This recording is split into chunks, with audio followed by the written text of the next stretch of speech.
Baik, kita bersama di segmen Bisai Tahtu, iaitu siri bual bicara isu semasa dari perspektif psikospiritual. Bersama kita pada hari ini Yang Mulia Meja Besara Tuan Rusli bin Bujang, kaunselor profesional ataupun konsultan tingkah laku, menyentuh tajuk perbincangan nafas Melayu atau Saya belum dapat lagi sebenarnya apa sebenarnya nafas Melayu ni. Tani tahu dia bernafas, tani orang Melayu pasal orang Melayu. Tapi inilah penjelasan yang akan kita bawakan pada hari ini. Topik ini sangat menarik juga yang perlu kita ketahui. Jadi nafas Melayu ni tani siapa dulu beliau lah. Assalamualaikum Tuan. Waalaikumsalam. Warahmatullahi wabarakatuh. Mama, alhamdulillah bagus. Alhamdulillah. Baik Tuan, Atul dari tadi sudah memikirkan ni. Katanya apa sebenarnya tajuknya ni? Nafas Melayu. Cukup menarik. Ada kaitannya kah betul dengan secara psikologi ataupun mungkin dapat lebih dijelaskan oleh Tuan? Alhamdulillah, terima kasih Muhammad dan Atul. Sebenarnya memang masih ada kaitan dengan psikologi, sains sosial apa ni ya. Apa yang saya ingin perkatakan tentang nafas Melayu ini mungkin ialah itulah ada tanya macam lagu diberi nafas baharu kan, bukan juga, ataupun apa ada juga janji Melayu. Katanya nafas Melayu tu samakannya dengan janji Melayu. Janji Melayu bukan bukan. Jadi saya memang ingin berkatakan tentang nafas ini, bang. Okay? Nafas dan ia sebenarnya tanpa kita disedari kalau kita dicari gali semula ada di dalam tamadun ataupun keilmuan orang Melayu, orang Ketani. Itu sebabnya dipanggil nafas Melayu ni. Jadi nafas Melayu itu sebenarnya salah satu daripada kaedah dalam senaman. Okay? Senaman ada yang manggilkan yang senaman tua, ada yang manggilkan yang senaman panglima. Okay? So, dan dia pendeknya memang adalah senaman yang di karya cipta daripada bangsa Ketani orang Melayu. Cuma kadang-kadang Ketani bila sudah moden kena terdedah dengan berbagai bentuk senaman lain, aerobik apa senaman aerobik dan sebagainya ni, yoga Ketani macam tertarik saja. Padahal sebenarnya bila Ketani cari khazanah bangsa Ketani itu sebenarnya masih ada, dan ilmu nafas Melayu ni ataupun senaman ni sebenarnya sudah ada dalam khazanah adalah keilmuan orang Ketani lah. Dan bila berkaitan tentang orang Melayuannya, kadang-kadang ada satu kajian genetik ya. Saya pun baru jual. Kadang-kadang Ketani orang Melayu ini dikatakan berasal dari Yunan yang macam itu. Tapi kajian-kajian yang terkini itu mendapati Ketani ini sebenarnya Ketani jauh lebih tua daripada itu. Dikatakan dari segi genetik umur Melayu ini lebih daripada 65,000 tahun macam itu dianggarkan. Sedangkan artinya bermakna Ketani lebih tua daripada China dan India tu. Sebabnya China baru dari segi genetik lah baru 45,000 tahun macam itu. So artinya kalau sudah umur Melayu itu setua macam itu, artinya sudah pasti kita ni mempunyai khazanah keilmuan yang ataupun ketamadunan yang adalah luar biasa yang sudah lebih maju. Okay? Dan salah satunya tu yang macam yang saya highlight pada pagi ini tentang nafasan inilah. Jadi saya betul-betul ingin berkatakan tentang nafasan ini. Okay? Soalnya macam mana nafasan ini? Ya, satu hal yang hampir selalu Ketani lupakan. Padahal Ketani bernafas seharian itu 23,000 kali dalam sehari. Okay. Kiralah dalam sesaat itu 60 minit itu lebih kurang 60 kali ya saat itu Ketani bernafas. So bayangkan sehari itu 23,000 kali. Tapi bila Ketani ada macam karena cuba memperbaiki diri kan Ketani akan melihat karena ia ada tiga Ketani manusianya. Ketani secara purata average Ketani boleh hendak makan selama lebih kurang 3 minggu. Ketani boleh hendak minum air selama lebih kurang 3 hari. Tapi Ketani hendak boleh bernafas lebih daripada 3 minit. Itu artinya nafas satu penting. Jauh lebih penting sebenarnya dibandingkan tadi kena makanan. Makanan bagus, air sangat Ketani perlukan, tapi betulnya Ketani berikan perhatian yang mendalam terhadap cara Ketani bernafas sehari-hari. Luruskah cara Ketani bernafas sehari-hari? Itu yang ingin saya katakan itulah. Jadi sebabnya kan bila nafas dalam kehidupan Ketani hari ini kan yang serba sibuk kan, anda mau putus-putus. Kegiatan Ketani itu bukan hanya di sini tapi di luar sini sampai ke bilik tidur ke anak itu pun masih lagi Ketani dengan kegiatan-kegiatan disebabkan telefon apa dan sebagainya lah. Jadi itu secara ini langsung kan tanpa Ketani sedar itu menyebabkan Ketani itu macam kadang-kadang bernafas dengan cara yang tidak betul tanpa Ketani sedari. Okay, so cara bernafas ini ada secara macam lah. Bila Ketani macam adalah kan keluar daripada kan kena langgar oleh kereta misalnya lah. Dan apa Ketani buat? Menarik nafas atau Ketani menghembus nafas? Baru macam selamat daripada Ketani kan untuk Ada tu simpatetik namanya itu daripada badan kita ni lah. Kita ni akan menarik nafas bah. Anda apa anda terjadi anda apa-apa. Kita ni akan merasa tu okey. Dan yes, kita ni akan menarik nafas. Dan kalau dalam keadaan tu kanak-kanak atau macam kita ni jatuh cinta apakah baru kali pertama kena kita I love you jatuhkannya. Jadi kita jadi berasa lega kan. Tanya akan menghembus nafas. So itu adalah yang tadi itu lebih relax, parasimpatetik. Okay? Kita ni terkejut dari itu kan singa apa terkejut dalam umur almost dilanggar tadi kan. Itu reaksi semula jadi kita ni. Jadi nafas Melayu ni kita ni ia mengambil konsep semula jadi macam mana ni. Saya buat contoh awal dulu lah sebagai biasa. InsyaAllah sekarang di ujung ni saya akan buat ada beberapa cara pernafasan yang betulnya kita ni amalkan.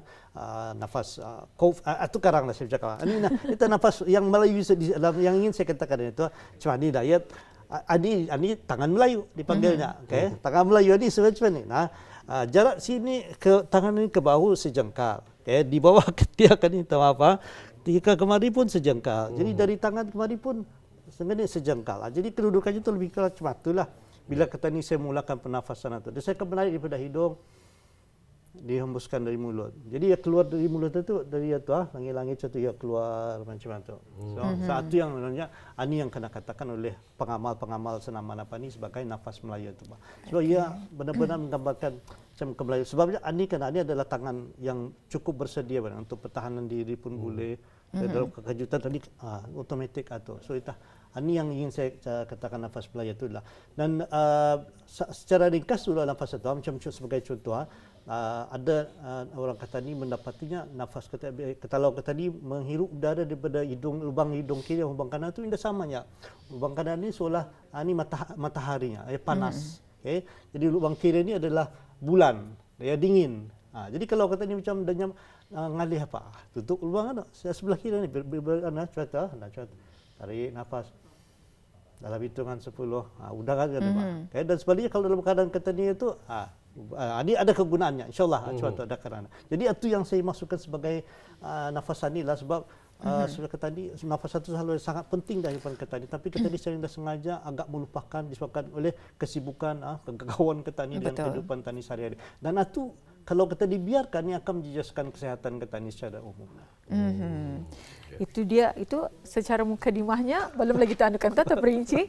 Jadi sebenarnya apa signifikan ilmu pernafasan ini dalam kehidupan harian kita ni? Tadi sedikit yang kita ketahui mungkin boleh ditambah lagi ni tuan. Okey. Alright, terima kasih. So nafas tadi kan ya sampai ada kajian yang terakhir itu laginya sampai ia boleh menguruskan badan cuma dengan melalui pernafasan. Okey. Sebab ia tertanya-tanya contohnya adanya kalau orang itu sedang diet daripada 80 kg misalnya dan tiba-tiba ia sedang berlatih exercise menjadi 75. Jadi bertanya ni saintis ni, kemana larinya yang 5 kg itunya? Di mana ia keluar? Dan kalau ia keluar dengan cara apa? Adakah melalui paluh apa tu? Bukan, ternyata itu melalui pernafasan ini. Sebab itu nafas yang kita ni tarik, kita ni inhale, itu lebih ringan berbanding dengan nafas yang kita ni hembuskan. Lebih berat. Okay? Kalau dari segi atom-atomnya itu kita ni menarik 2, kita ni akan mengeluarkan 3. So termasuk yang dalam itu yang ada tu. Itu dari segi adalah. Jadi sebenarnya sangat banyak kelebihan-kelebihan signifikan cara pernafasan yang betulannya. Misalnya kalau kita ni bernafas dengan baik ia boleh menambahkan tahap asid sama alkaline yang ada dalam tubuh badan yang kita ni sesuai dengan yang kita ni perlukan itu. Dan bahkan ia boleh memudahkan melancarkan penghadapan. Okay? Kemudian of course degupan jantung kita ni akan menurun bila kita ni buat nafas yang betul itu. Dan bahkan yang menyebabkan orang mudah stres ni kortisol itu pun akan menurun juga. Ataupun lagi ia boleh membantu kita ni untuk tidur, menyamankan tidur. So itu adalah contoh-contoh. Jadi ada lagi sebenarnya kajian-kajian yang bersifat lebih saintifik lagi, misalnya di kalangan post traumatic stress disorder PTSD, orang yang daripada balik perang pada ternyata bila diajarkan cara pernafasan yang betul itu simptom-simptom itu yang selepas 3 bulan yang membuat pernafasan yang betul itu makin hilang. Okey, yang maksudnya betul-betul lah proper breathing itu, intentional breathing work. Maksudnya latihan pernafasan yang sengaja dibuat dengan betul untuk tujuan rawatan ini tadi. Dan ya PTSD tadi ni trauma tu hilang selepas 3 bulan. Dia bila dibuat dengan betul itu. Bahkan orang yang mengalami panic attack, mengalami kesedihan, dia turut menghilang dalam tempoh tertentu. Saya pernah ada klien saya, dia datang dengan ya dia macam mengalami depression lah, kemurungan sekian lama. Jadi bila saya berdapati, saya bercerita dengan dia, oh ya ni rupanya bersedih pernah kematian nininya lah. Tapi sebagai laki-laki yang gagah macho yang dia mau menangis, dia sengaja macam memendam dirinya. Ini mau menangis aku laki-lakinya. Tapi lama-lama menjadi kesan yang kesedihan yang indah diluahkannya tu berkesan dan akhirnya menjejaskan pernafasan. Jadi diajarkan saja cara pernafasan dan diajar untuk meluahkan tangisan tadi itu adalah satu hal yang katarsis, sesuatu yang baik, meluahkan yang positif itu. Bila menangis satu saja dengan cara pernafasan betul, ini lagi bergantung kepada depression ini tadi. Ubat-ubatan untuk mengawal depression itu. Jadi macam itulah bila kita ni menarik nafas satu, kita ni akan menarik oksigen itu, masukkan oksigen ke dalam paru-paru kita ni.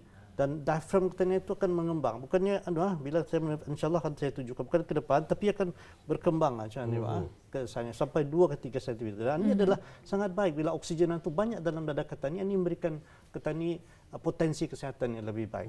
InsyaAllah. Dan kalau tadi Tuan ada mengatakan panic attack, macam mana kita ni akan mengatasi pernafasan? Okay. Alright. Now, so inilah mudah-mudahan saya dapat menunjukkan aspek sedikit. Saya akan dalam perkongsian yang ringkas tadi saya akan membuat 3 cara bentuk pernafasan lah. Ada nama-namanya lah. Nafasan air, ada yang jenis fizzy drink macam minuman bergas, istilahnya lah. Ada yang macam kopi lah. So macam nafas yang ini untuk dulu, nafas yang mudah dulu. Kalau dalam keadaan kita ni kan cuba macam orang ada orang minta maaf lah, ada smoke break which is not good tu sebenarnya. Yang lebih baik ni breathing break itu yang lebih sesuai. Contoh ini pernafasan yang boleh kita nyamalkan untuk merehatkan diri kita ni pakai teknik 4-7-8. So menarik inhale 4 dalam kira 4 2 3 4. Okay, menarik dengan cara yang lembut. Lembut itu maksudnya seolah-olah bulu hidung itu tidak bergerak. Lembutnya lah. Cuba dulu Muhammad. Nanti dicuba. Tidak bergerak dan hawa halusnya lah. Tarik dalam kiraan 4. 2, 3, 4. Tahan 7. 7, 6, 5, 4, 3, 2, 1. Dan hembus 8.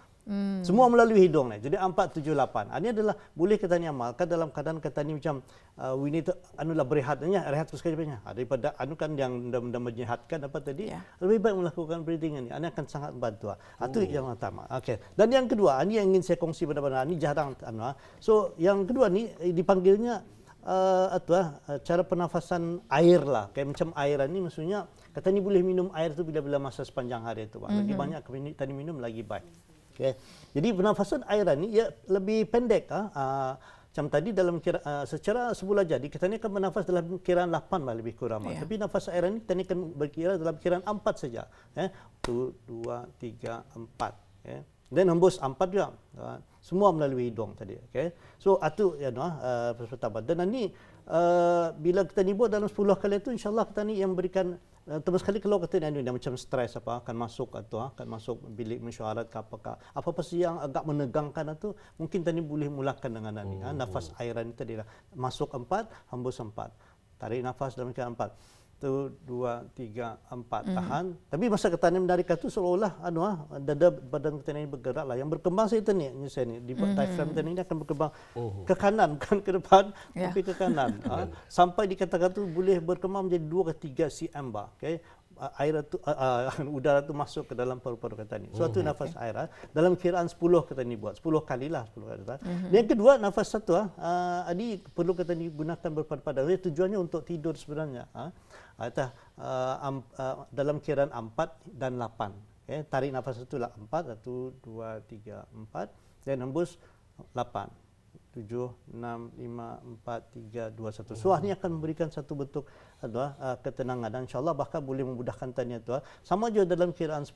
Jadi nafas yang pertama tadi itu untuk kita ni lebih fokus, bersedia untuk modal mesyuarat. Yang kedua ni tadi untuk kita ni lebih relax. Bahkan Itu tuh yang sesuainya untuk kalau kita ni kan tiduran ni tadilah. So dan yang ketiganya ni yang macam kira nafas kopi lah. Kopi ni tadi air, tu fizzy drink itu, yang ketiga ni kopi. Kopi ni jangan lampau malar, sekali-sekala boleh pasal itu untuk berikan tenaga. Jadi daripada kita ni mengambil kopi kan, sebenarnya dengan pernafasan ni insya-Allah yang boleh membantu kita ni lebih jua bersedia untuk action. Saya ini dia menarik tapi ia mengeluar inhale sebab. Ya macam mana saya tunjukkan. Ya macam kata ni betul. Bunyinya macam mana dari hidung saya, tapi indah kata ni menarik nafas. Luahkan saya. Kiraan 20. Ya.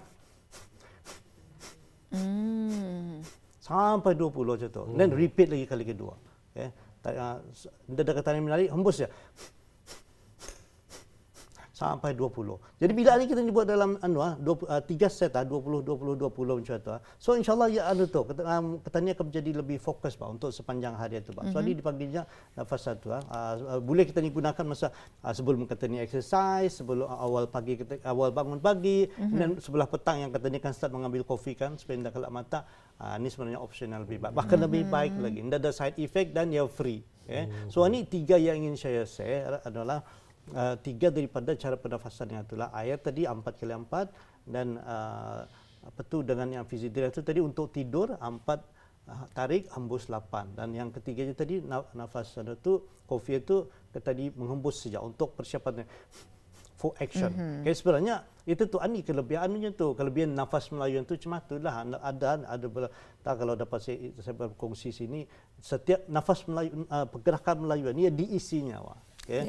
Artinya dah lah payah saya berahsia apa pasal itu isi itu maksudnya tu kita ni zikirkan apa kan daripada ia kosong tadi kan ataupun bayangkan kita ni isi dengan zikir-zikir Allah misalnya, tarik itu dengan mengingati Allah, itu isinya tu. So itu yang akan menjadikannya psycho-spiritual tu. Kalau tadi sekadar meditasi saja, kalau yoga sekadar gerakan-gerakan luaran, tapi bila kita ni isikan dengan zikir-zikir sebenarnya itu insya-Allah akan lebih dekatkan diri kita tadi kepada Allah SWT. Okey, itu cara-cara bernafas. Mungkin kita akan terus saja untuk di penghujung soalan kita pada hari ini. Betul, kira kita sudah pun berada hampir di penghujung wawancara kita pada hari ini ya Tuan. Mungkin dengan itu kita terus serahkan bersama dengan Tuan sebagai rumusannya ataupun mungkin ada lagi pengongsian yang padat untuk diberikan. Alhamdulillah. Saya bagi sedikit masa lagi. Ada lagi satu satu bentuk pernafasan iaitu dengan menutup lubang hidung tadi itu saya menggunakan dari hidung saja. Ada lagi satu daripada aliran lain. So itu tu dengan menutup tadi. Bila kita ni menutup hidung macam sebelah kanan tadi macam tu saya menutup sedih akan menarik di sebelah ini. Kiri kita ni tarik. Sama dalam kiraan 10. Relax ya. Okey. Dan seterusnya. Bila dan lepas tu diubah lagi, selepas 10 diubah lagi kiri. Sebelah kiri ditutup, kanan peluang bernafas. Macam tu. Dan lepas tu tadi ubah tu tarik sebelah sini. Hembus di sini. So semua ni kalau dibuat dengan baik ya insya-Allah ia macam magical yang memberikan satu bentuk, kalau dari kalangan pengamal seni bela diri ia akan memberikan kekuatan dalaman kan sebab yang memberikan kekuatan maksudnya strength so tapi tentu saya berdapati bukan hanya kekuatan itu, tapi yang lebih pentingnya adalah memberikan kesihatan itu itu yang lebih pentingnya lagi so akhirnya sebagai rumusan siap pernafasan ini tadi kita ni lakukan 23,000 kali dalam sehari Kita ni lahir, kita ni menarik nafas atau mengembus nafas? Apa dulu? Menarik nafas. Dia diam gitu. Itulah. Diam gitu. Dia juga menangis. Menarik nafas. Dan tadi meninggal apa nyatanya menghembuskan nafas yang terakhir. Menghembus. So, lahir menarik, meninggal itu menghembus. Tapi itu in between dalam pertengahan ni sebenarnya itu saya 23,000 kali itu. Kalau nafas kita itu caranya disebabkan kesibukan kita ni, kegagawan kita ni sehari-harinya sehingga menjejaskan nafas kita itu yang daripada sepatutnya parasimpatetik tadi yang aku cinta padamu menjadi simpatetik kejutan. So kalau itu kejutan sepanjang hari itu berlaku, ini yang boleh akan menjejaskan kesehatan kita ni, mendatangkan apa tu kemikal yang menjadi racun lah dalam kita. Lahir sekali saya kata sebagai orang Islam kita ni, daripada kita ni sekadar bernafas saja, kalau kita ni isikan nafas itu senaman kita ni, cara pernafasan kita ni dengan zikir sepanjang hari tadi 23,000 kali, kalau diisikan dengan zikir-zikir Allah misalnya, atau akan menjadikan kebaikan tani bukan hanya di dunia dan insyaallah akan berkah di akhirat. Alhamdulillah. Itulah dia nafas Melayu yang telah pun dikongsikan sebentar tadi. Semoga ianya dapat memberikan manfaat kepada BIS kita semua. Saya baru faham dan juga semoga dengan pengongsian ini akan menjadi panduan dalam kehidupan harian kita. Bayangkan 23,000 kali kita ni bernafas sehari ya. Saya baru tahu. Saya Lebih baru tahu. kuranglah. Baik, itulah yang kesempatan kami bawakan pada hari ini. Antaranya ialah bagaimana cara untuk kita ni bernafas, dan bukan hanya setakat bagi fizikal kita ni, tapi spiritual kita ni, tubuh badan kita ni, rohani kita ni, sambil-sambil kita ni menyihatkan tubuh badan, tapi minda kita ni juga untuk dekat kepada Allah Subhanahu Wa Taala. Kita ucapkan terima kasih kepada narasumber kita, iaitu Yang Mulia Tuan Rusdiah, kerana berkongsikan satu bahan yang cukup menarik untuk kami. Sekali lagi Tuan, terima kasih. InsyaAllah bersama lagi di ruangan yang lainnya. Assalamualaikum. Waalaikumsalam warahmatullahi wabarakatuh.